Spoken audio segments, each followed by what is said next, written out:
Você está com a Bíblia na mão? Quem está, diga amém. Então fique de pé, conforme está escrito. Ponte de pé, filho do homem, para que fale contigo, em nome de Jesus.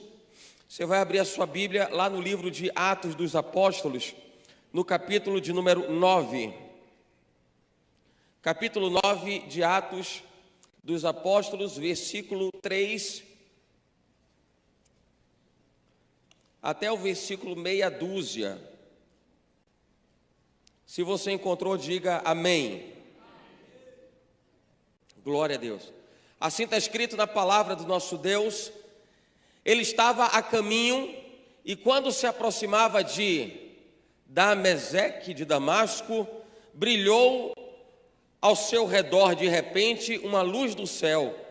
Caindo ao chão, ouviu uma voz que lhe dizia: Shaul, Shaul, Saulo, Saulo, por que me persegue? Quem é o Senhor? Ele perguntou. Eu sou Yeshua, e você está me perseguindo. Entretanto, levante-se e vá à cidade, e lhe será dito o que deve fazer. Olha na sua Bíblia, o versículo 15. Assim está escrito: mas o Senhor disse: vá, porque este homem é meu instrumento escolhido para levar o meu nome aos goim e até mesmo aos reis deles, bem como aos filhos de Israel. Fecha teus olhos em nome de Jesus. Pai querido, lemos, meu Deus, a porção da Tua palavra, escrita, meu Senhor, na direção do Ruach HaKodesh, do Espírito Santo de Deus, que o mundo não vê porque não conhece, mas nós o conhecemos porque Ele mora, Ele habita, Ele reside dentro de nós. Razão, meu Senhor, pela qual aqui estamos, levantados todos, meu Pai, pela Tua mão forte, pelo Teu braço de poder, meu Pai, que não se encolhe e não está encolhido para que não possa salvar. Braço este, meu Senhor, que repousa sobre a Tua igreja. Braço este, meu Senhor, que ministra no coração do Teu povo. E sabendo, meu Pai, que o Senhor é um Deus presente, é o Emanuel, o Deus conosco, nós também confiamos em Ti, meu Senhor. Toda a nossa expectativa, todas as nossas perspectivas e até mesmo as nossas ansiedades, lançamos sobre o Senhor da história, para que na noite deste dia, meu Pai, o Senhor fale conosco, como tem falado ao coração do Teu povo, meu Senhor, ao longo de cada um dos dias de suas vidas, em nome de Jesus. E haja, meu Senhor, crescimento, evolução, ó Deus, crescimento espiritual, meu Pai, em nome de Jesus, para a vida de cada um destes valorosos homens e mulheres que não abrem mão, meu Senhor, do que é serem semelhantes ao Altíssimo, meu Pai. Ó Deus, a identidade plena, a identidade, meu Senhor, constituída, meu Pai, na vida de cada um deles e que não se perde por nada neste mundo. Em nome de Jesus, meu Senhor, se conosco e nos cobre com o Teu santo talite, nos dá um banho com o sangue do Senhor Jesus. É o único, meu Senhor, meio pelo qual nós sabemos que estamos blindados, estamos revestidos, é pelo banho no sangue do Cordeiro de Deus, o sangue que limpa, que lava, o sangue que levanta, que ergue o abatido, ó Deus, que surpreende aquele que está desanimado, meu Senhor, e traz alegria ao coração aflito. Em nome de Jesus, nós oramos, meu Pai, agradecidos, certos de que nessa noite o Senhor, ó Deus, escolheu para tratar conosco. Em nome de Jesus, o povo de Deus diz, o povo de Deus diz, amém. Pode tomar seu assento, querido, pode sentar glorificando. Se tem coisa gostosa quando a gente faz, é sentar glorificando. Até na hora de sentar você senta melhor, sabia? Você senta glorificando, fica melhor. Eu quero falar para os irmãos algo muito importante que tem a ver com o propósito dessa semana, que é dessas semanas que são semanas que tratam de identidade espiritual. Você sabe que você tem um documento que é um documento que é imprescindível no seu dia a dia. É o documento de identidade. Você tem ele na sua carteira? Tem ele tem ou não tem? Tem ele na sua bolsa? Aquele documento é chamado de identidade por uma razão muito simples, porque ele autentica num papel quem você é de fato. Aquele papel, aquele documento revela num papel quem você é. Você não pode estar em todos os lugares, você não pode ser anexado em processos que você abre, nem inscrições que você faça, mas a sua identidade faz isso por você. É você anexado a um processo, é você anexado a uma inscrição. Então a sua identidade, ela representa quem você é. Diga, minha identidade representa quem eu sou. É claro que quando a gente fala da identidade, o documento de identidade, nós estamos falando de algo que possa representar de maneira sucinta, de maneira bem simples, quem é você, através de sua foto. Ali tem sua filiação, ali tem seus dados de data de nascimento, onde estão os seus registros referentes ao seu nascimento, mas aquele documento faz menção de quem você é. Lá na escola, você se lembra que aprendeu um assunto chamado equação. Quem lembra de equação? Quem lembra? Eu sei que são apaixonados por matemática, que aqui estão, apaixonados por matemática, que aprenderam equação. A equação era representada por um sinal característico. Quem lembra que sinal era esse? Era o sinal do... Isso, está vendo? O povo gosta de matemática? Então é o igual. O igual simbolizava que aquele assunto que você estava estudando era equação. E por que o nome era equação? Porque vinha de um prefixo equa. Diga equa. Significa igual. Igual. Eu já ouvi alguém dizendo égua e tal, essas coisas, nada a ver. Equa significa igual. E a equação nada mais é do que você balancear uma expressão de um lado para que ela se torne igual a alguma coisa que está do outro lado. Esse é o propósito da equação, mostrar que é possível haver compatibilidade entre algo que está antes do sinal e depois do sinal. Esse sinal de equação nos dá a entender o sentido e o sentimento do que é coerência, do que é compatibilidade.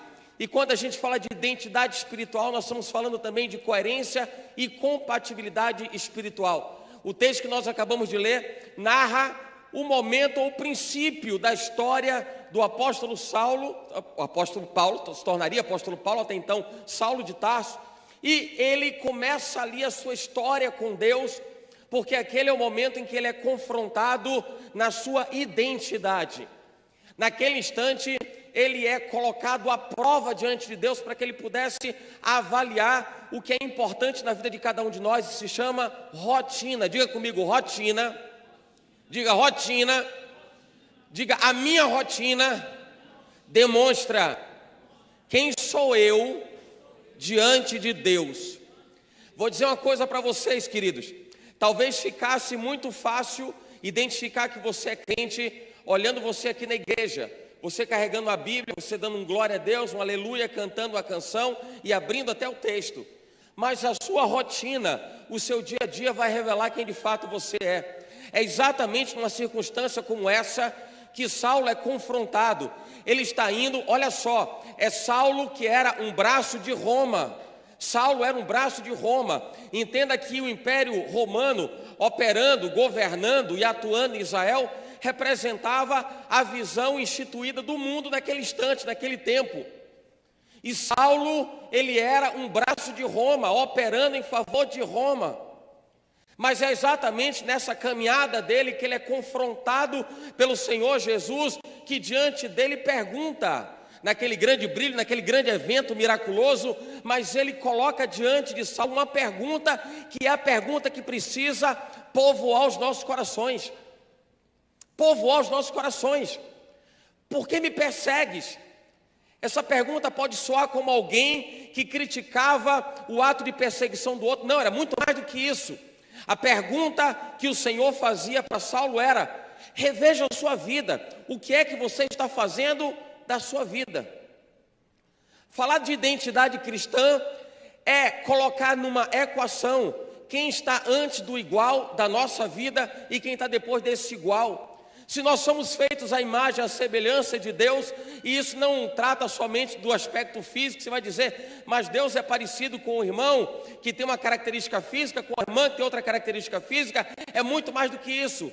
Nós espelhamos a graça de Deus na terra, que transcende essa coisa da expectativa estética do indivíduo, do ser humano. E se nós não estamos refletindo o que a Bíblia chama de bom perfume de Cristo, e se o nosso perfume não é semelhante ao dele, é porque essa equação não está devidamente balanceada, ela não está funcionando. O que está antes e depois do igual não são compatíveis, não convergem. Elas não têm a ver, não há nenhuma ligação, nenhum vínculo. E a melhor maneira de você identificar isso é quando você faz essa auto-pergunta, esse auto-questionamento, da mesma maneira como Deus falou, o Senhor Jesus naquela oportunidade falou com Saulo. por que me persegues? O me persegues, repito, era: reveja a sua vida. O que você tem feito que está sendo incompatível nessa equação? O que você tem realizado que não tem fechado essa equação, que não tem equilibrado essa equação? Esse é o grande desafio da humanidade hoje. Esse é o grande desafio dos jovens de hoje. Equilibrar essa equação, para que se quebre aquele paradigma de que igreja é lugar de pessoas que são modeladas no seu intelecto, são pessoas que são encaixotadas numa visão. Isso não é verdade. O Senhor nos chama para uma revisão de conduta, para uma revisão de vida. O Senhor nos convoca para uma revisão de postura. Não vos conformeis com as coisas desse mundo, mas transformai-vos pelo poder da renovação da vossa mente. O Senhor não nos chama para vivermos numa caixa de sapato. O Senhor não nos coloca numa condição de estarmos num ambiente hermeticamente fechado, em que a gente não possa fazer nada. Não, nós podemos sim. A visão ela é diferente porque as pessoas não compreendem o poder do Evangelho, em que ele pode ser aplicado para transformar a história de uma sociedade, a história de uma vida inteira. E elas se enxergam, quem sabe, numa caixa de sapato para alguns. Outros entendem que é necessário haver uma mudança extremamente radical para que elas possam romper com esse paradigma. E aí vem os modismos, e aí vem as invenções. E as pessoas começam a criar uma série de formatos para que alguém possa adorar a Deus. E aí vem os formatos: olha, eu sou mais jovem se eu usar o cabelo dessa forma, eu sou mais cheio do Espírito Santo se eu me vestir desse jeito. Não é. A ruptura desses paradigmas se dá pela palavra. Foi o que Jesus fez com Saulo quando ele estava indo para Damasco. Parou Saulo e perguntou a ele: por que você me persegue? Olha a sua vida, revê a sua vida. E eu repito, Saulo era um braço de Roma. Entenda uma coisa, eu tenho ministrado muito a respeito disso ultimamente. Existe uma grande massa que, embora nós não sejamos deste mundo, nós estamos neste mundo. E se nós não formos vigilantes, a grande massa tem o poder de dominar ou doutrinar a vontade do coração alheio, querendo ou não. Querendo ou não. Você não vai ter domínio sobre todas as coisas, porque o seu filho de repente estuda numa escola onde outros tantos coleguinhas não são doutrinados numa vida cristã como seu filho é por você. O seu filho adolescente, quem sabe, ou você mesmo na sua escola ou na faculdade, você lida com pessoas que não têm a mesma instrução ou direção espiritual que você se alimenta, com que você se alimenta continuamente na igreja. E se você não se policiar, se você não se posicionar, você vai ser completamente consumido pelos modismos deste mundo. É a grande massa, é o que a Bíblia fala pela boca de Jesus a respeito da salvação. A porta da salvação é estreita, mas a porta que leva a maldição, a perdição, ela é o quê? Ela é larga. E ele chama a atenção de uma coisa: e muitos têm entrado por ela. Muitos têm entrado por ela, porque nós vivemos no mundo, e se você não for vigilante, se você não estiver atento a isso, a vertente que é produzida por esse mundo, o viés de vida que é levantado e pregado por esse mundo, vai querer levar você na conversa, e naturalmente, você vai estar em condição de envolvimento, você pode ser envolvido. Ora, irmão, você acha que o diabo brinca de ser diabo e que ele vai aparecer na frente de alguém com chifre, tridente na mão e rabo de serpente e dizer que ele é diabo? Ele é sutil, ele é sorrateiro. As pessoas começam a repetir coisas que veem na TV, começam a reproduzir aquilo que acompanham de outras pessoas que são pessoas muito bem posicionadas na sociedade, e o que elas estão vivendo é rigorosamente a reprodução do que a grande massa produz. Misericórdia. Misericórdia. No momento que o Senhor Jesus para Saulo no caminho, ele pergunta: por que você me persegue? Olha que no texto bíblico, isso sinaliza para o momento crucial em que Saulo teve que rever a sua vida. Ele parou para reavaliar, a vida de Saulo muda ali. É num instante, é num flash, como aquele brilho que tomava a sua vista. Era aquele brilho e era tudo que ele precisava. Era um estalar de dedos. Era a emissão de um feixe de luz, unicamente para poder transformar a vida daquele homem e tirar ele da condição de alguém que perseguia a igreja e era um braço de Roma, para não deixar o evangelho ser propagado, colocar ele agora numa outra posição. Agora você vai para o outro lado, porque a gente vai equilibrar essa equação, Saulo. Agora você vai para o outro lado, a gente está agora ajustando, arrumando, porque essa equação não fechava. A sua vida estava deixando essa equação em aberto. Deixava de ser uma equação e entrava por um outro assunto que também a gente estudou na época, que era inequação. Você se lembra também? Se não é equação, se não tem um igual, tem um sinal de desigualdade, que está desequilibrando para um lado e desequilibrando para o outro. Vamos colocar agora as coisas nos seus devidos lugares. A pergunta que o Senhor Jesus faz para Saulo, a respeito da vida dele, da postura dele, da conduta dele: por que me persegues? Paulo faça uma análise da sua vida. Eu imagino que numa fração de segundos, ele começou a avaliar, reavaliar: o que eu já fiz? Por que eu tenho feito isso? Por que minha postura tem sido dessa forma? Por que eu tenho agido desse jeito? Eu pergunto a você, irmão, será que Saulo, ele não teve razões para justificar o seu erro? Se ele estivesse no nosso meio aqui, ele diria: eu tenho motivos para justificar o meu erro. Ele vivia num mundo, e a sua vida era doutrinada, era dirigida pelo comportamento do mundo, irmão. Comportamento do mundo. O grande desafio era ele romper com isso. E eu volto a dizer, no dia a dia, nós estamos imersos num universo de informação tão voraz, tão absurdo, que se você não vigiar, você deixa de ter o bom perfume de Cristo, você deixa de ser parecido com Ele. Porque talvez você ache, acredite, que algumas intervenções, interferências de pessoas, no sentido até de ligar outras ao Senhor Jesus, isso seja benéfico. Peraí, até que ponto? Ah, mas está escrito lá, através da vida de Paulo também, já convertido, ele dizia assim: eu me fiz servo para ganhar, eu me fiz judeu para ganhar os judeus, eu me fiz servo. E ele queria se referir a estar vivendo no mundo para ganhar aqueles que ainda estavam aprisionados, mas eu não estava sem lei para Deus, fiz-me sem lei para ganhar os que estavam sem lei. Mas se ele fez todo esse esforço para poder resgatar pessoas para o Evangelho, para a palavra de Deus, por que eu não posso acreditar que muitas coisas estão acontecendo na nossa vida contemporânea, elas não são também benéficas, não são também proveitosas? Por uma coisa que a Bíblia chama de frutos. Fruto. Quer saber se algo tem a ver com Deus? Olhe os frutos. Olhe os frutos. Querido, eu não quero entrar no mérito das estratégias que as pessoas se utilizam para poder pregar o Evangelho, mas eu quero questionar uma coisa: isso sim eu preciso fazer.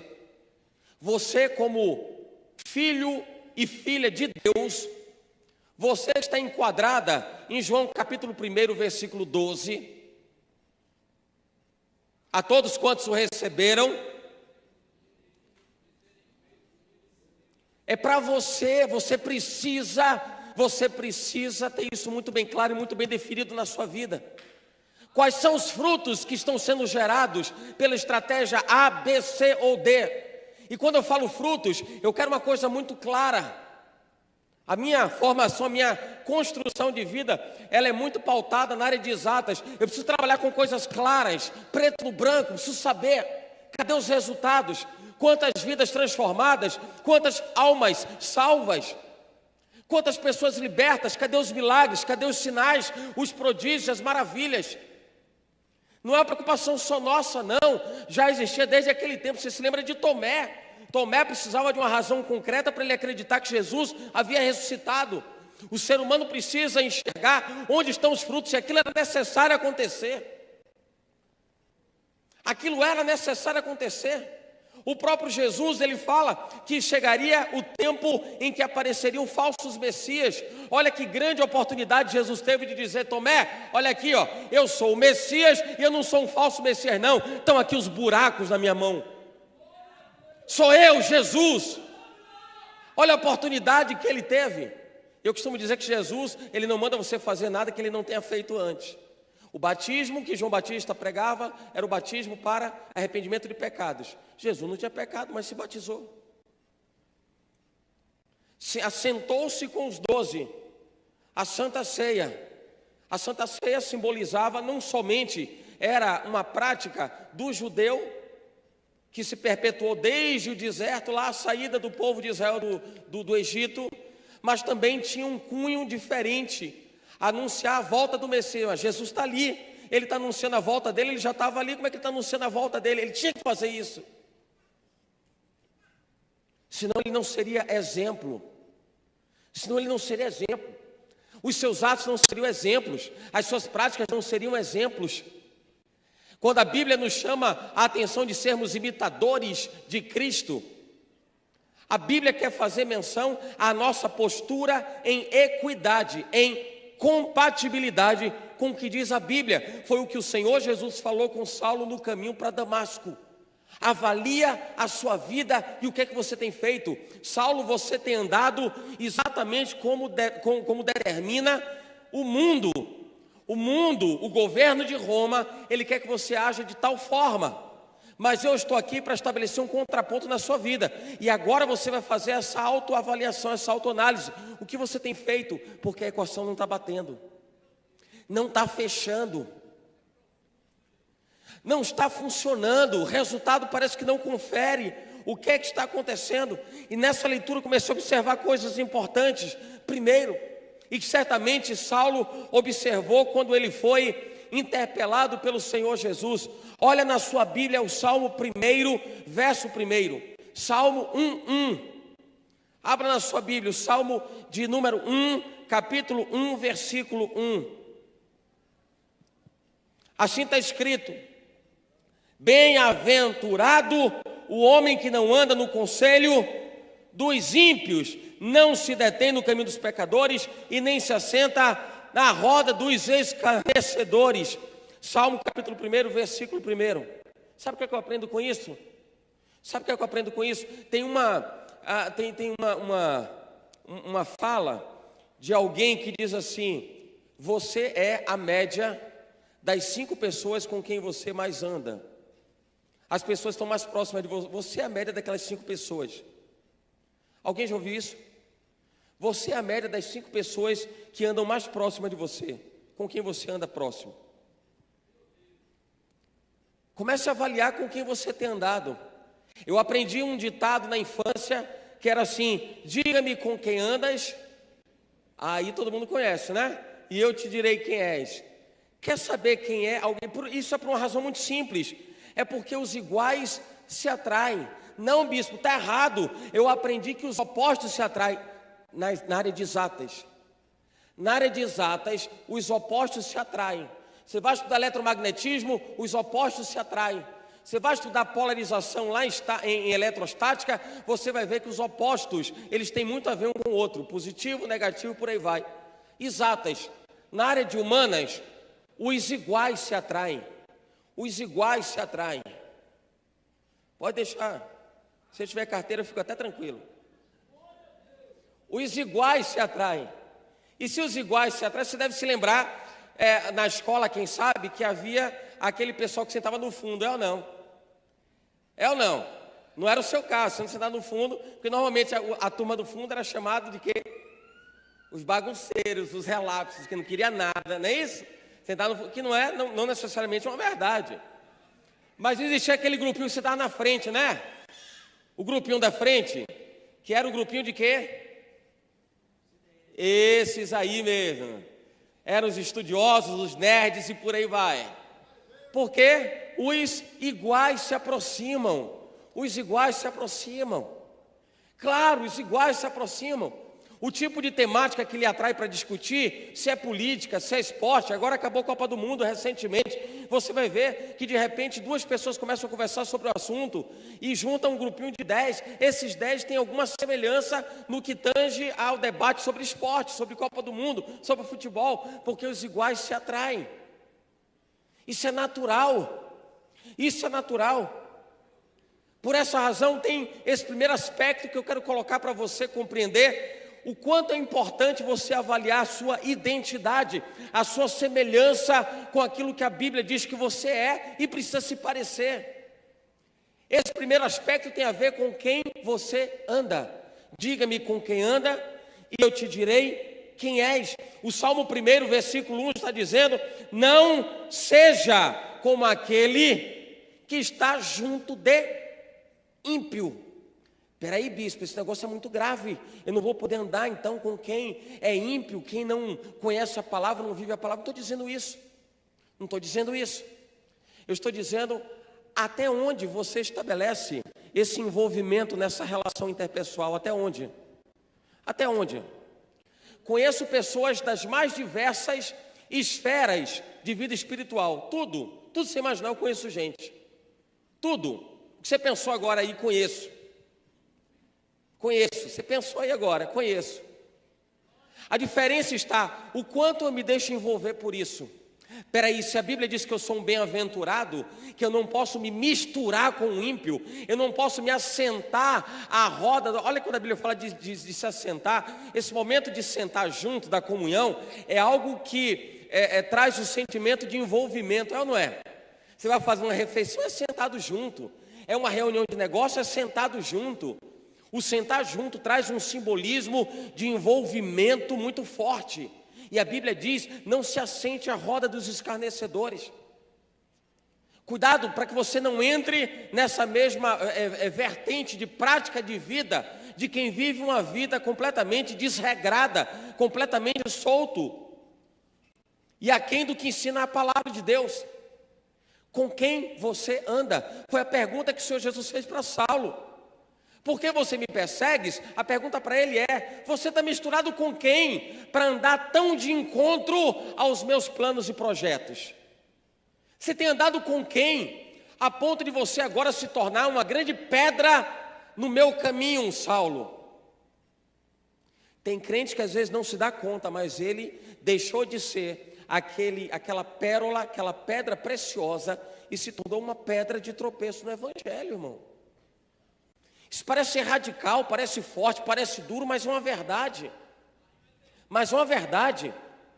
Sabe uma coisa que não se admite, eu pelo menos não consigo absorver isso, não dá para eu digerir isso, é quando alguém começa a trazer inúmeras alternativas para se esquivar do que ele deveria fazer. Você precisa ter uma vida, literalmente, eu estou falando de equação, lembra de equação? Tem algo de um lado, tem que ser igual ao que está do outro lado. Se nessa equação você colocar a sua vida é igual à palavra, a Jesus. Se alguma coisa não está gerando essa igualdade, se não está estabelecendo essa compatibilidade, é porque tem alguma coisa errada. E se tem alguma coisa errada, tem que revisar. Está dando problema. E se essa equação não vai fechar nunca porque existe o problema, isso pode trazer um resultado extremamente terrível, porque nós não estamos falando somente de uma vida na terra, irmão. Não estamos falando somente de uma vida na terra. Na minha pré-conversão, quando eu fui doutrinado e instruído a respeito da palavra, e que haveria a vida eterna, então aquela história toda da eternidade e tudo mais, para mim era inconcebível. Poxa, mas a nossa vida aqui na terra, a nossa vida na terra, a nossa vida na terra. O que é a nossa vida na terra? Engraçado que Tiago fala isso. O que é a vossa vida? Senão uma poeira que hoje existe e amanhã se desvanece, amanhã dissolve, evapora, acabou. O que é uma vida de até um limite de 120 anos, quando Deus estabeleceu, está na sua Bíblia. O que é que representam esses 120 anos diante de uma eternidade? Nós não estamos vivendo nessa terra somente pelos 120 anos que em tese nós poderemos chegar. Nós estamos estabelecendo uma prática ritualística do que é servir a Deus quando a gente estiver lá na eternidade. A gente está começando a aprender a vivenciar isso na terra. E é o momento da grande prova, porque a Bíblia diz: bem-aventurados sois vós quando fores provados. Porque quando você for aprovado, receberá a coroa da vida. Mas é bom ser provado, porque quando você faz prova na faculdade, você não tem nota se não tiver feito ela. Você só recebe a nota da prova se você for submetido a ela. Você só vai estar aprovado se você passar por essa prova. Isso vale nas mais diversas áreas da vida. O sujeito que está querendo namorar, casar, noivar e tudo mais, ele vai ter que ser submetido à prova. Ele vai ter que ser submetido à prova. Com a minha esposa, a pastora Neiva, quando a gente se conheceu, a gente começou a namorar, foi prova, irmão. Ou você acha que foi tudo fácil? Não foi. Pastor Rony, o negócio foi sério. Quando eu tive que ir na casa dela, mas que bobagem não. O que a gente precisa saber é que não se pode quebrar ou desmanchar pilares. Pilares são princípios. São princípios. Quer ver uma coisa importante? Fazendo um parêntese, eu volto já para contar essa história, fazendo um parêntese, e eu posso falar de até outros colegas engenheiros aqui da igreja. Mas você pode mudar. Imagina que você comprou um apartamento. Você comprou um apartamento. Pode mudar o seu apartamento como você quiser. Como você quiser. Derrube parede, levante parede, tire lá um cômodo, abra outro, faça o que você quiser. Mas existe uma coisa chamada infraestrutura, que vem lá de baixo, fundação, vem lá de baixo, gera uma outra coisa chamada superestrutura. São os pilares e vigas que vão subir, vão até lá no seu apartamento, lá no 20º andar. Você pode mudar o que você quiser no seu apartamento, mas você não vai poder mexer nesses pilares. Mude o que você quiser, mas não mexa nesses pilares. Sabe por quê? Porque se você mexer nesses pilares, não, bispo, mas aí eu posso recorrer à grande tecnologia da engenharia que já existe, e eu posso suprir a necessidade da retirada de um pilar aqui e fazer algo lá de... irmão, ótimo. Então significa dizer que você pode suprimir algo que é tão necessário de um lado e começar a sobrecarregar os outros. Nada a ver com a história. E se não cuidar, vai cair na cabeça. Se não tomar cuidado, vai cair na cabeça. Princípios, pilares. Eu voltando a contar a história, quando eu cheguei na casa dos pais da minha esposa, hoje minha esposa, a pastora Neiva, e eu cheguei lá, estava lá o ambiente em que eu estaria com ele para pedir ela em namoro. Mas que é isso, que besteira, que bobagem, que negócio é esse? Isso é o quê, 300 anos atrás?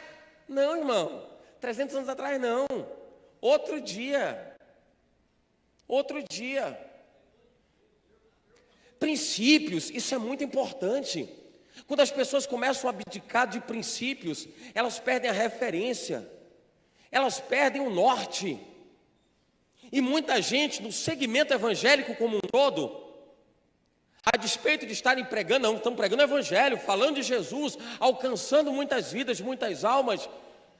Olha que muita gente tem distorcido que é a visão do evangelho. A visão do evangelho. Visão do evangelho, ela é sacrificial? É sacrificial. Sacrificial. Negue-se a si mesmo, tome a sua cruz. Por que se abdica de falar de cruz, de carregar o peso, de carregar o fardo? Isso dentro de um contexto em que nós estamos inseridos. Porque o mundo vai querer tirar você numa sexta-feira à noite para que você não esteja no culto dos jovens. Você vai encontrar, no trabalho, happy hour. Hoje, dia de sexta-feira, assim, encontro com amigos, rever colegas do tempo de escola de 10 anos, 15, 20 anos atrás, você vai encontrar sim. Eventos, compromissos sociais os mais diversos, você vai encontrar sim. Aí você faz uma escolha, eu quero estar no culto dos jovens. Alguém vai dizer para você que você é bestalhado, que é careta, que é bobo. E você está simplesmente zelando pelos pilares que constroem a sua vida e que dirigem a sua vida. Isso é muito importante, irmão, porque isso é identidade. Isso é identidade. Voltando ao apartamento, eu posso mudar o apartamento como eu quiser, mas a maneira como ele foi erguido, isso ninguém muda. O meu apartamento tem princípios, traga para a sua realidade a sua própria vida. A sua vida tem princípios, ela está construída sobre pilares, levantada e erguida por pilares. E o primeiro desses pilares, se você entender dessa forma, é com quem você anda. Porque se você perder a identidade daqueles com quem você anda, o seu pilar vai ser instável. A pior coisa que tem para alguém que constrói é ter um pilar instável, um pilar em que não se possa confiar. Você não garante aquele negócio estável, você não garante a resistência daquele negócio, você não garante a estabilidade da construção toda, tendo um pilar que não lhe transmite confiança. Com quem que você anda, irmão? Com quem que você anda? Já que você é a média das 5 pessoas que estão mais próximas de você, com quem você anda? 1 Coríntios capítulo 15, verso 33, diz a Bíblia: não vos enganeis, as más conversações corrompem os bons costumes. As práticas, a fala, o que traz-se a debate, o que se conversa, o que se argumenta, as pessoas às vezes nem se dão conta. Se veste daquela roupa do vivemos numa democracia e todo mundo pode falar aquilo que pensa. Isso é lindo, irmão, glória a Deus. Vivemos numa democracia. Isso não nos dá direito da gente desviar a maneira com que nós falamos. Não dá para a gente desviar daquilo que a Bíblia ensina, que o Evangelho ensina. Sabe como é que isso é muito bem aplicado? Vamos lá, vamos trazer para aqui, vamos trazer para a igreja. Vamos trazer para a igreja.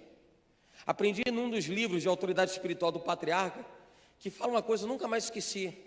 Se você tem uma posição divergente de alguma coisa que acontece na igreja, se você é alguém que tem um coração autêntico diante de Deus, você é alguém que é servo, alguém que se possa dizer assim, poxa, esse é um exemplo, ótimo, que maravilha. Então você está habilitado para dizer, chega na sua liderança e diz, olha, por que a gente não faz de tal jeito? Por que a gente não muda para aquela forma? Qualquer outra coisa fora disso se encaixa naquilo que está escrito nesse texto que nós acabamos de ler, as más conversações. E as pessoas começam a trazer as suas opiniões vivendo numa democracia, e sem que ela se dê conta, ela começa a blasfemar contra o outro, começa a atropelar a vida do outro, começa a arrebentar com a vida do outro, e vai falando, e vai falando, e vai falando. E o que se entende por um comportamento ético de um servo de Deus vai pelas cucuias, vai embora.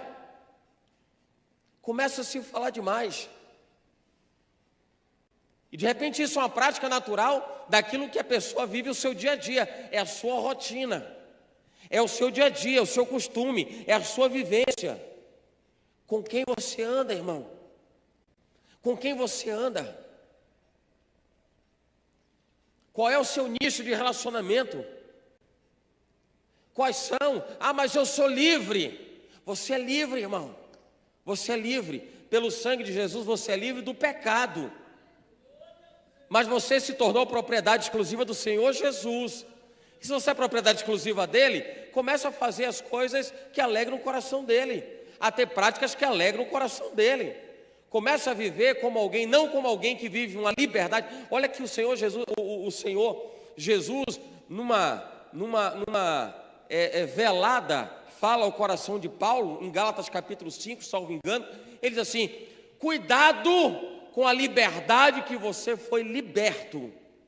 Não se submeta novamente debaixo do jugo da servidão por conta dessa suposta intenção de viver uma vida livre. Tem um escritor, o nome dele é William MacDonald. Não é o do McDonald's do fast food, que é Ronald McDonald, né? Mas o William MacDonald, ele fala uma coisa importante. Ele fazendo menção à ligação das pessoas com o dinheiro. E eu achei aquilo tão interessante. Ele diz assim: as pessoas se apropriando daquela fala de que o dinheiro é bênção, e o dinheiro é bênção, não é, irmão? Você trabalha, no final do seu mês de trabalho você recebe dinheiro, é ou não é? É ou não é? Amém, glória a Deus. E quando você receber o seu dinheiro, uma dica, parênteses, quando você receber seu dinheiro, não deixe que ninguém faça deboche do seu dinheiro, não. Deus tem te abençoado através daquele trabalho, irmão. Tem gente que faz deboche do dinheiro, caiu, pingou na conta, né? Faz-me rir no sentido pejorativo. Porque poderia ser até o faz-me rir, porque me deixa alegre, feliz, tal, caiu dinheiro, tal, vou poder comprar as coisas e tudo mais. Mas tem gente que é aquele sentido pejorativo do faz-me rir, é um deboche, é um negócio tão irrisório, aquela besteira, aquela porcaria. Não deixe ninguém debochar daquilo que você ganha, irmão. Deus tem abençoado a sua vida através desse trabalho. E se não é ainda aquilo que você quer, Deus vai abrir outra porta. Basta você querer que Ele abra, Ele vai abrir para você. E você se esforçar para tal. Não tem problema nenhum. Mas não, cuidado. Eu comecei a olhar, a partir de um determinado momento da minha vida, comecei a olhar todas as coisas com um viés espiritual. Para mim, tudo tem um propósito espiritual, irmão. Tudo. Me lembro que uma vez, vou entrar aqui numa questão particular, mas eu vou entrar, né, só para dar um exemplo. Uma vez, inexplicavelmente, estava tomando banho, o sabonete caiu umas 4 vezes, e eu me agachando para pegar o sabonete parecia que estava vivo. E eu olhando assim, meu Deus, não está escrito na Bíblia que o sabonete é vivo e eficaz, está escrito que a Bíblia é viva e eficaz, mas pegava de escapulia, parecia que estava vivo mesmo. E eu comecei a entender, já sei o que é. Acho que o Senhor está querendo que eu faça uma atividade física, acho que é para eu poder não ter nenhum problema cardiovascular, então deve ser com esse propósito, esse objetivo. E pode parecer engraçado, parecer bobagem, mas não é. Todas as coisas têm ou estão relacionadas a um viés espiritual, não tem a menor dúvida disso.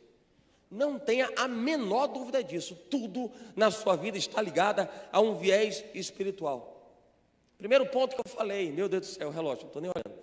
Mas primeiro ponto que eu falei, vai me sinalizando, viu, meu pastor? Primeiro ponto que eu falei, as pessoas com quem você anda. Agora, olha o segundo aspecto que é importante. Lucas, capítulo 11, verso 34. São os teus olhos a lâmpada do teu corpo. Se os teus olhos forem bons, todo o teu corpo será luminoso. Mas se forem maus, o teu corpo ficará em trevas. Vamos lá. Aí o Senhor fala com o Saulo no caminho para Damasco. E pergunta a ele como é que está a sua vida. Revê a sua vida, reavalia a sua vida. Primeiro, com quem você está andando. Segundo, o que é que você está vendo? O que é que você está vendo? Parece uma grande bobagem perguntar isso, mas o que é que você tem acessado, o que é que você tem visto? O que é que te alimenta? Cuidado, porque os olhos são as janelas da alma. O que você tem acessado, isso vai trazer ao seu coração algum valor. O que você olha vai trazer algum valor. Irmão, você sabe que isso é uma verdade. Você vai no shopping center, olha as lojas, não tem loja nenhuma que coloque na vitrine porcaria. Tem? Não tem. Loja coloca na vitrine o que ela tem de melhor. Você vê lojas de segmentos que são iguais, mesmo segmento, lojas diversas. O que é que vai fazer diferença de uma para outra? Todas têm uma boa qualidade, todas têm um bom preço. O que vai fazer diferença de uma para outra? É o que ela consegue trazer de diferencial no produto. Bota ali na vitrine que vai chamar a atenção. De repente até um bom produto ligado a alguma oferta, que é para acelerar a entrada das pessoas. Vai até acontecer. E lá dentro, se você for atendido por um bom vendedor, o bom vendedor faz você entrar por causa de um cinto. E quando você sair, você sai tendo comprado a calça, a camisa, a meia, o lenço, a cueca e tudo mais. Se for um bom vendedor, porque ele consegue trabalhar de maneira tecnicamente lícita, ele consegue trabalhar o que o ser humano traz como fraqueza, aquilo que ele olha. Você vai se lembrar de José, lembra de José? José no Egito. Lembra de José? Aparece a mulher de Potifar, se insinuando para ele. Aí ele se esquiva daqui, se esquiva dali, não é assim? De repente aparece ela, para não deixar ele correr para lugar nenhum, já vai tirando a roupa. Foi assim ou não foi? É ou não é, irmão? Tira a roupa logo para ele. Se ele, irmão, cá para nós. Se ele para ficar admirando, não vai dar brecha. Não vai dar brecha. Solteiro, estou com a vida aí tranquila. Olha só alguém aqui que ocupa um cargo expressivo no Egito. Não estou bem de dinheiro, a conta bancária está boa. Não é minha posição social e de prestígio, está tudo resolvido. Que bobagem. Que bobagem. Princípios, pilares. Porque Satanás é astuto. Eu repito, ele não vai aparecer com tridente, rabinho de serpente e chifre na cabeça. Na hora que ele vê aquilo, ele cai fora, diferentemente do que aconteceu com Davi, quando ele deveria estar na guerra. Lembra que ele deveria estar na guerra? E ao invés de estar na guerra, ele estava ali no pátio, no grande varandão dele, ele vai ali para a janela e vê uma mulher que estava se trocando, tomando banho e tudo mais, que era a mulher de um dos seus soldados mais próximos e mais proeminentes daquela equipe, daquele exército. E ele se deixa envolver, ele começou a ser seduzido, porque estava olhando Batseba. Cuidado com o que você vê, irmão. Cuidado com as coisas que você vê. Isso fala de identidade cristã. Ah, mas tem uma programação, que a programação jovem, está na TV, que coisa, olha que coisa linda. Frutos. Está com dúvida? Submete a frutos. O que é que isso vai produzir? Isso é muito prático, muito simples. O que é que isso vai produzir? Vamos lá, coloca no papel. Almas salvas. Salvação, quantas? Nenhuma. Ah, tá. Transformação de vidas. Pessoas tiveram suas vidas mudadas. Mudança de vida mesmo. Quantas? Nenhuma. Tá. Cura. Quantas pessoas foram curadas? Quantas foram libertas? Quantas? Quantas famílias foram reedificadas? Quantos casamentos destruídos foram reavivados? Quantos? 0, 0, 0, 0. Isso não serve. É claro que isso não serve. É claro que não serve. Mas se eu for pela grande massa, a grande massa está assistindo. Claro que a grande massa está assistindo.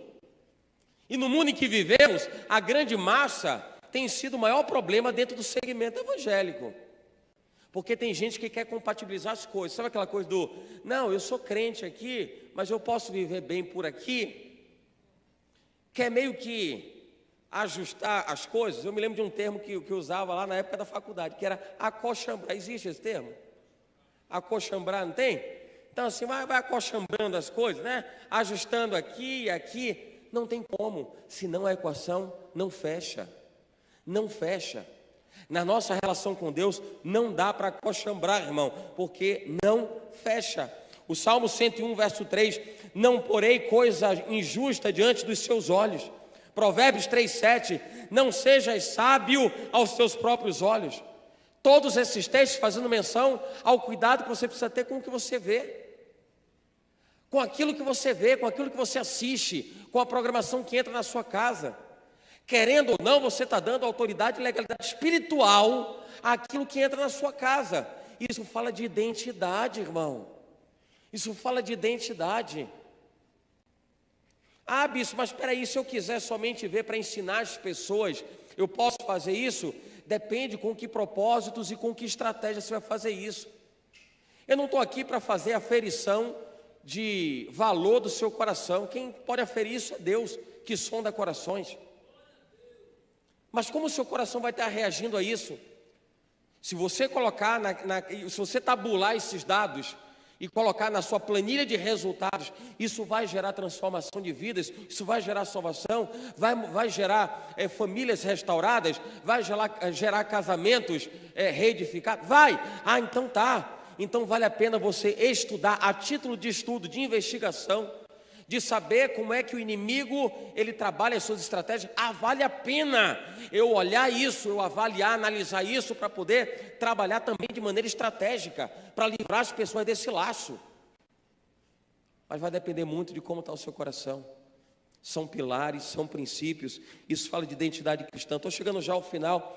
Romanos capítulo 10, verso 17, está escrito na sua Bíblia: a fé vem pelo ouvir, e ouvir a palavra, ouvir a palavra de Deus. Sabe o que é que isso significa? Isso fala de identidade cristã.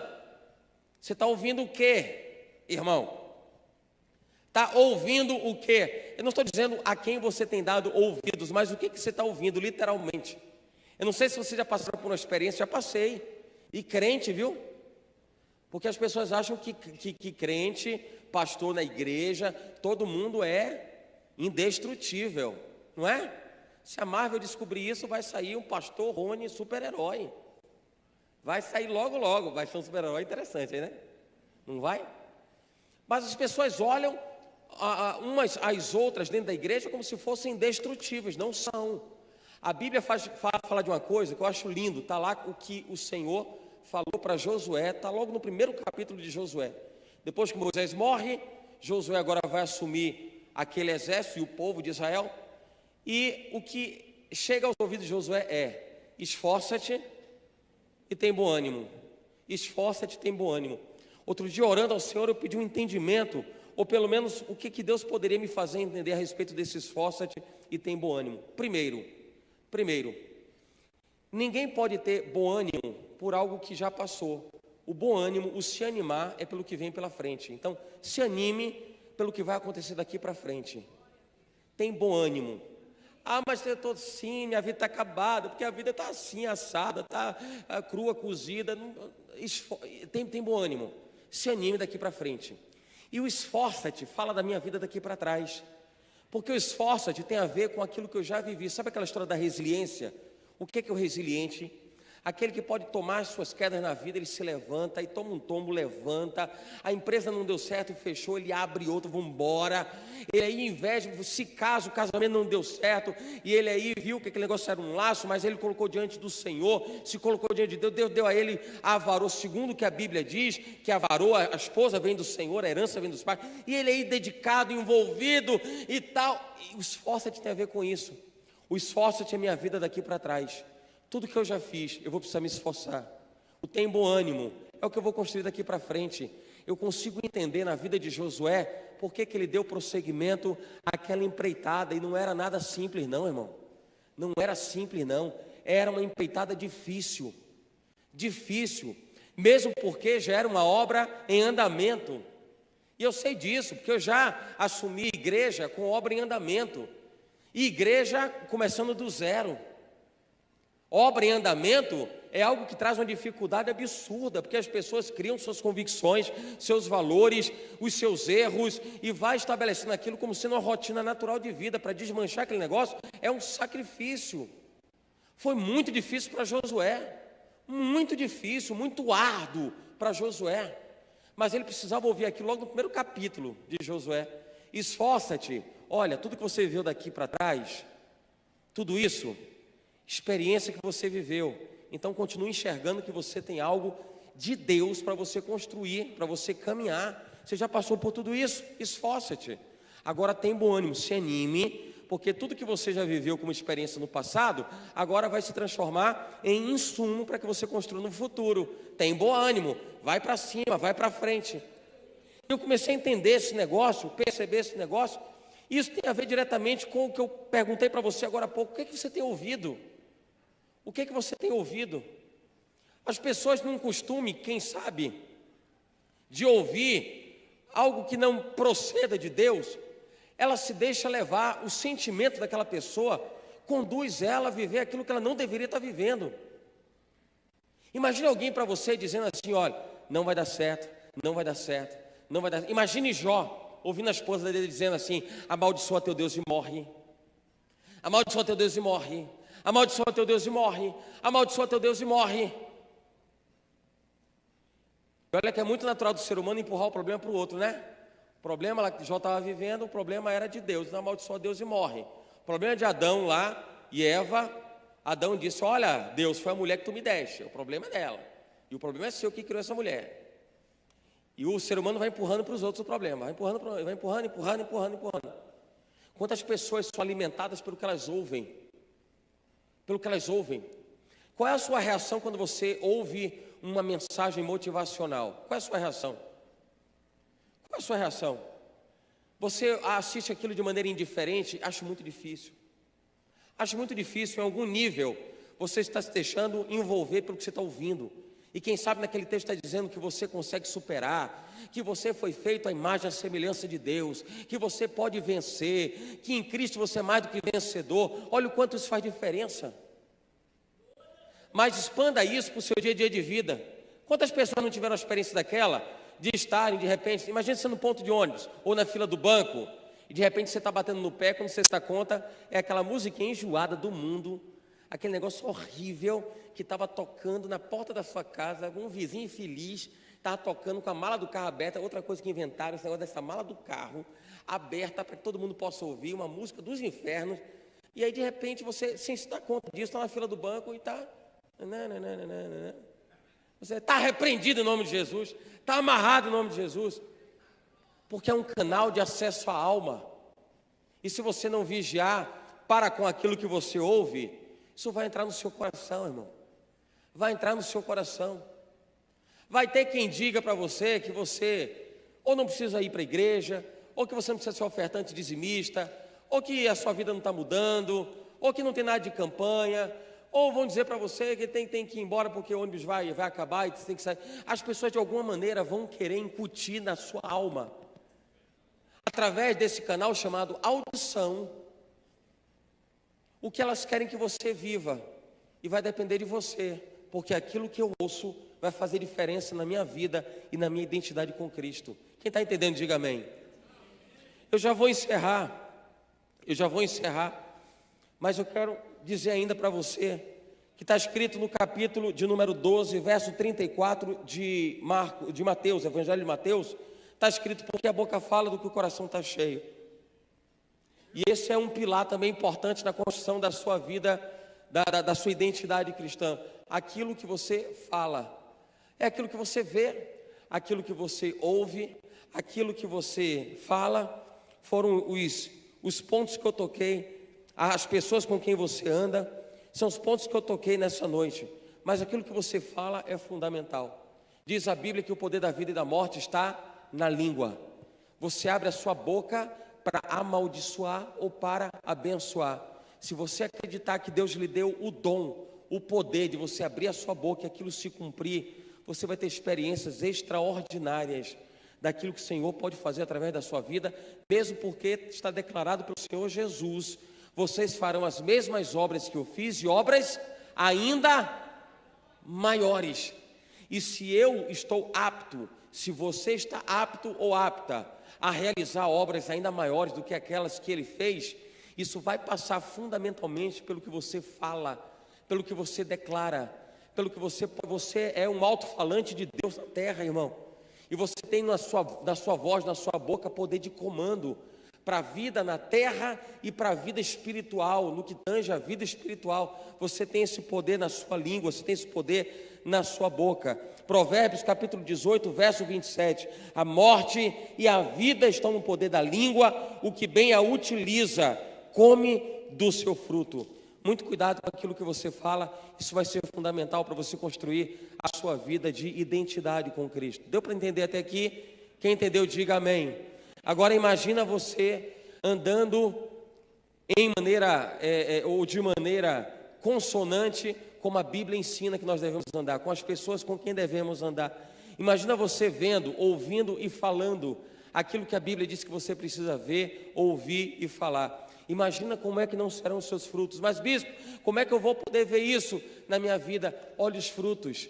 Agora saiba de uma coisa: são os frutos que o Senhor Jesus disse que seguirão aqueles que creem. E se a partir de agora você crê que você pode exercer uma nova maneira de falar, uma nova maneira de ver, uma nova maneira de ouvir, e se você pode estabelecer a maneira como você vai lidar com as pessoas, andar com as pessoas, isso vai trazer um resultado tremendo como fruto de Deus para a sua vida. Amém? Amém, querido. Aplauda Jesus, que Ele é digno. Em nome de Jesus. Eu vou, se o pastor Rony me der só mais um minuto, eu quero que você se ponha de pé. E nesse momento eu quero que você coloque sua mão no coração, da forma mais transparente, mais honesta que você possa apresentar diante dele. Só coloque sua mão no seu coração, recline sua cabeça em sinal de reverência. E assim como aconteceu naquela oportunidade em que o Senhor Jesus interpelou Saulo na caminhada dele, no caminho a Damasco, e perguntou a ele: por que me persegue? Você sabe que a pergunta era muito mais além disso. Era: Paulo, por que sua vida está tão aquém do que eu tenho desejado para você? Por que a sua vida está tão divergente do que deveria estar? A vida de Saulo começa a mudar a partir daquele momento. A mudança do nome dele é parte do processo de uma transformação que começou naquele instante. E transformação de vida tem seu ponto de partida. Esse ponto de partida para a transformação das nossas vidas se chama convicção e de entrega. Convicção de entrega. Você tem a certeza, você tem a convicção de que você está entregando, dedicando sua vida a quem pode direcionar os seus caminhos pode conduzir a sua história e pode mudá-la para sempre. Foi necessário Saulo reconhecer que o Senhor Jesus, que interrompia a sua caminhada, a sua saga, ele tinha o poder para mudar a história da vida dele. Tudo começou naquele instante. Foi necessário um start, um ponto de partida. Quem sabe nessa noite Deus está estabelecendo para você um ponto de partida. Partida para uma nova perspectiva de vida, de visão, de postura e de posicionamento. E que precisava você tomar uma decisão. E você tem a oportunidade de tomar decisão na noite de hoje. Decisões estão sendo tomadas nessa noite. Para quem acha que hoje é um dia qualquer, não é. O dia de hoje não é um dia qualquer. Dia 20 de julho não é de 2018, não é um dia qualquer. Esse culto dos jovens de hoje não é um dia qualquer. Assim como cada dia tem o seu brilho especial, Deus estabeleceu hoje para que você se lembrasse de que existem propósitos por detrás daquilo que as pessoas defendem, de que não tem sentido algum. É claro que tem sentido. E o sentido de Deus estabelecido para a sua vida nessa noite é que existe um propósito. E neste propósito em que o Senhor estabelece no seu coração, Ele quer dar continuidade a isso, passando pela sua decisão. Ele não faz nada de maneira arbitrária, nem Ele quer um relacionamento onde Ele possa usar alguém como fantoche. Ele não quer isso. Não quer. Ele lhe deu a capacidade de você lucubrar, de você pensar. Ele lhe deu a oportunidade de você sentir, de você aferir, de você estabelecer juízo de valor. Ele não quer nada imposto, goela abaixo, empurrado, goela adentro. Ele quer tomadas de decisões que sejam pensadas, mas também não sejam pensadas segundo a massa, mas segundo os princípios da palavra dele. Ele mune você, Ele lhe dá esse ferramental para que você possa fazer a aferição, a identificação do que é válido, do que é importante. E hoje é uma noite de decisão para você. Aí no seu lugar, quem sabe esse é o momento de você decidir o que você vai fazer do seu trabalho, o que você vai fazer do seu relacionamento interfamiliar, o que você vai fazer do seu relacionamento com Deus, o que você vai fazer do seu dia a dia na escola, na faculdade, o que você vai fazer em relação à maneira como você lida com os amigos.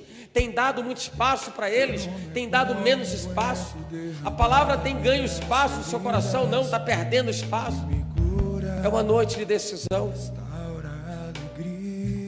Escolhas estabelecem um futuro e determinam os frutos que nós temos a comer também lá no futuro. Quem sabe você que veio aqui à igreja nessa noite e ainda não fez uma aliança com o Senhor Jesus. E assim como o Senhor Jesus falou com Saulo e disse: Saulo, por que me persegues? Porque você anda tão de encontro a mim, aos meus propósitos, aos meus planos. É a pergunta que o Senhor Jesus faz para você nessa noite. Porque a sua conduta de vida, porque a sua postura tem sido tão divergente do que a palavra ensina? Por que não? Por que não hoje tomar uma decisão diferente? Por que não hoje fazer algo diferente? Por que não hoje acreditar numa vida plena, numa vida cheia da presença de Deus? Por que não? Por que não entregar a Ti, Jesus, o meu coração? Não dá mais para viver de ilusão. Nessa noite, quem sabe, Deus te trouxe para este lugar para que as desilusões caíssem por terra e agora você vivesse um novo tempo, um relacionamento verdadeiro. Se você quer viver esse relacionamento indissolúvel, indestrutível com Ele, isso é tão simples, isso é tão fácil. Você só precisa tomar uma decisão. E se a sua decisão nessa noite for entregar sua vida para Jesus, sinaliza com a sua mão, levanta ela bem alto. E se você levantar a sua mão, erguer a sua mão para o alto, como se você quisesse tocar na orla das vestes do Senhor. Se você fizer isso, eu vou entender que você quer entregar sua vida para Jesus. É para você nessa noite a entrega da sua vida para o Senhor Jesus. Não foi escrito isso em qualquer outro momento, mas foi escrito para que na noite de hoje este grande feito de Deus se estabelecesse na sua vida. Quem é você? Quem é você que está disposto, que está disposta a tomar uma decisão que vai mudar para sempre a sua vida? Quem é você? Faz-me morrer para as coisas desse mundo. Quem é você? Faz-me esquecer das coisas que me afastam de você. Quem é você? Teu nome é como um unguento derramado em minhas feridas, que me cura, restaura a alegria. O teu perdão é tudo que eu preciso. Cura minha alma, restaura o meu sorriso. Eu sei que tem mais de Deus para a sua vida. Com a mão no seu coração, com a mão no teu coração, no teu peito. Deixa eu orar por você agora, Pai querido, em nome de Jesus. Eu te apresento cada uma dessas vidas, meu Pai, que trouxeste. O Senhor mesmo trouxe as pessoas para este santuário. Cada uma delas, meu Senhor, com uma realidade de vida. Cada uma delas com uma história. Cada uma delas com um momento, ó Deus, determinado, meu Senhor, escrito por Ti. Cada uma delas, meu Senhor, com uma narrativa diferente, mas indiferente a quaisquer circunstâncias, meu Senhor, estamos nós, meu Pai, sujeitos à Tua palavra, sujeitos à ação de um grande Deus, o Deus da Bíblia, a quem, meu Senhor, nós nos submetemos e despojados estamos, meu Pai, diante do Teu santo trono. Agora mesmo, meu Senhor, olhando cada coração, aferindo, meu Deus, a condição de cada uma dessas vidas. Entra, meu Senhor, com providência na vida de cada um dos Teus filhos queridos, em nome de Jesus, na medida da necessidade de cada um. Ó Deus, trazendo, meu Pai, o efeito surpreendente somente o Senhor pode fazer, trazendo-nos, meu Senhor, edificação da fé, crescimento espiritual, meu Pai, porque estão, meu Pai, cada vez mais próximos em semelhança, em conduta, em postura, em atitude do Senhor Jesus. Faz algo novo, meu Senhor, a partir deste ato, meu Deus, que é um ato profético, meu Senhor, acolhido, aceito por cada um destes, meu Pai, que são chamados pelo Teu nome. Afere esses corações, meu Senhor. E agora, passando pelo filtro de Deus, meu Senhor, a nossa súplica nesse instante, ó Deus, é de que o Senhor possa operar em favor dessas pessoas. Meu Senhor, move, meu Pai, a Tua destra de poder e de grande glória, onde está o Teu querer Teu efetuar, e em nome de Jesus, meu Senhor, opera, meu Pai, com sinais, prodígios e maravilhas, mudando a história dessas pessoas, em nome de Jesus. Vidas mudadas, transformadas, são frutos eternos que nos acompanharão, meu Senhor, até a eternidade. E saberemos, Pai, que o Senhor nos deu conta a saber que tudo isso veio de Deus. Nosso crescimento veio de Deus para fortalecer este corpo na terra. Em nome de Jesus, meu Senhor, em nome de Jesus, sonda cada vida agora e cada coração, meu Senhor, para que o Teu nome, por meio de cada uma delas, seja glorificado. No nome de Jesus, essa é a nossa oração que lhe fazemos, para a glória do Teu nome. Amém, amém. Oh, aleluia, aleluia.